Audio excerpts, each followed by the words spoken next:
আওয়ামী লীগ সরকার পতনের পর সংখ্যালঘু নির্যাতনের নানা ভিডিও ছড়ানো হয়। কোথাও মন্দির ভাঙচুর, সংখ্যালঘুদের বাড়িতে আগুন দেওয়া সহ বিভিন্ন ধরনের ভিডিও ছড়ায় সামাজিক যোগাযোগ মাধ্যমে। বিবিসির অনুষ্ঠানে উঠে এসেছে এসব ভিডিওর একটি বড় অংশ আসলে ভুয়া। ভারতের কট্টর ডানপন্থী হিন্দু ইনফ্লুয়েন্সার এবং বিভিন্ন দেশের ডানপন্থীরা এসব ভিডিও ছড়িয়েছেন। আওয়ামী লীগ সরকারের পতনের পর দাঙ্গাকারী দলটির নেতা কর্মীদের বাড়িতে হামলা চালিয়েছে। এতে মুসলমান ও হিন্দু দুই সম্প্রদায়ের মানুষই অংশ নিয়েছেন।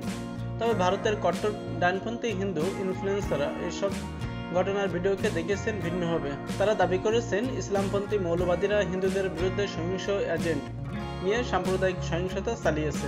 যেমন ভাইরাল হওয়া এক পোস্টে এক মন্দিরের ছবি জুড়ে দাবি করা হয় এটিতে আগুন দিয়েছেন বাংলাদেশের ইসলামপন্থীরা। বিবিসি ভেরিফাই দেখা গেছে চট্টগ্রামে নবগ্রহ মন্দির হিসেবে চিহ্নিত ভবনটি সহিংসতার সময় অক্ষত ছিল।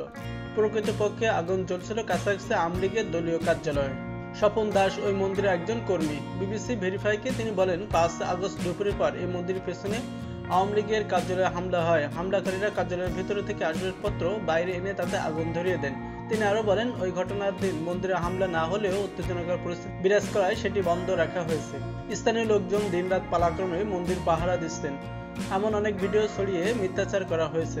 সামাজিক যোগাযোগ মাধ্যমের উপর নজর রাখা প্রতিষ্ঠান ব্র্যান্ড ওয়েসের তথ্য অনুযায়ী হিন্দুদের বাড়ি ঘর মন্দিরে মুসলমানদের হামলা 4 আগস্ট পর থেকে এমন হ্যাশট্যাগ লাখো মানুষ তাদের প্রতিক্রিয়া ব্যক্ত করেছেন।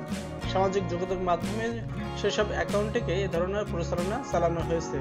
সেসবের অধিকাংশ ভারতীয় অ্যাকাউন্ট হিন্দু সম্প্রদায়ের বাড়িতে মুসলমানের হামলা চালাচ্ছে এমন ভুয়া তথ্য ভারত ছাড়াও বিশ্বের বিভিন্ন প্রান্তে থাকা সামাজিক যোগাযোগ মাধ্যমে ছড়ানো হয়েছে।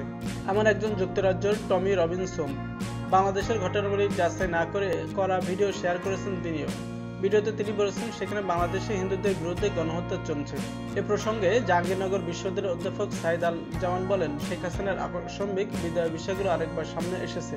কেননা সরকার ও কার্যকর আইন শৃঙ্খলা ব্যবস্থার অনুপস্থিতিতে হিন্দুরা নিজেদের অনিরাপদ মনে করছেন। ঘটনার মিথ্যা বর্ণনা পরিস্থিতিকে আরো খারাপ করে তুলেছে। মন্তব্য করে সাইদ আল জামান আরো বলেন, সামাজিক যোগাযোগ মাধ্যমে ওইসব ইনফ্লুয়েন্স ভয় আতঙ্ক ছড়িয়ে উত্তেজনা বাড়িয়ে তুলছে।